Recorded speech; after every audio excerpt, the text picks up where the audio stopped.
Bonjour à tous et bienvenue dans mon podcast culturel. Je m'appelle Pato et aujourd'hui je vais parler d'un phénomène très actuel, la fast fashion et son impact sur notre société. La mode fait partie de notre vie quotidienne. Elle évolue très vite et chaque semaine de nouvelles tendances sont présentées en ligne.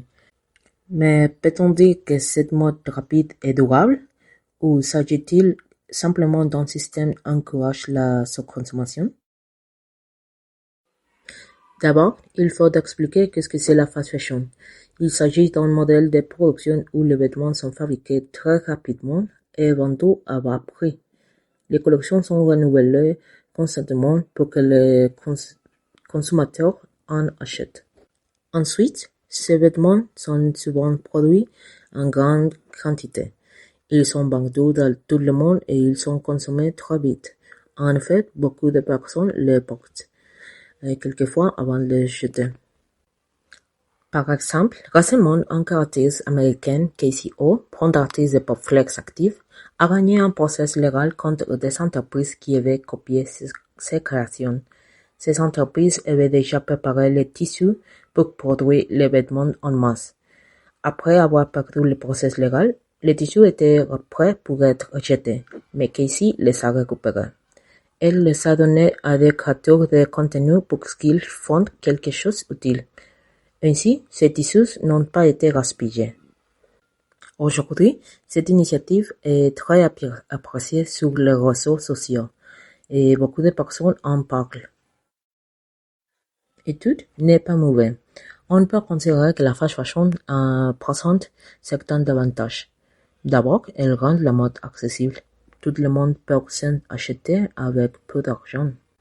Ensuite, un avantage est qu'elle permet aux gens d'exprimer leur personnalité. Les tendances changent rapidement, donc on peut les suivre facilement. Il est important de souligner que certaines marques affirment qu'ils recyclent les vêtements qu'on leur donne. Elles disent qu'ils vont travailler pour réduire les déchets.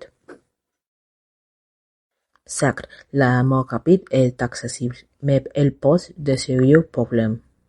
Il est vrai que les consommateurs donnent leurs vieux vêtements, cependant, c'est partie d'un cycle de la fast fashion.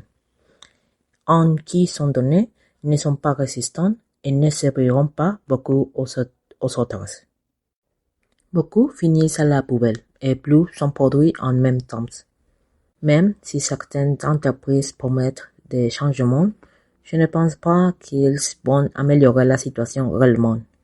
Les vêtements sont produits en masse et l'environnement paiera les conséquences. Si les consommateurs achetaient moins et choisissaient mieux, les entreprises devraient changer leur process de produit.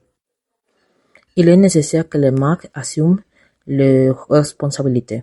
Il faut qu'elles réduisent la production excessive et, en fait, moins de déchets soient créés. Personnellement, j'aime la mode et je crois qu'elle peut être une forme d'expression artistique. Cependant, je ne crois pas que la fast fashion peut continuer sans conséquences graves. Bien que certaines initiatives soient positives, elles restent limitées. À mon avis, les consommateurs devraient réfléchir avant d'acheter, et les entreprises devraient investir dans des pratiques plus durables. La mode responsable pourrait être une solution, si tout le monde faisait un effort. En conclusion, la fast fashion est un phénomène complexe. Elle fait la mode accessible, mais elle génère beaucoup de déchets.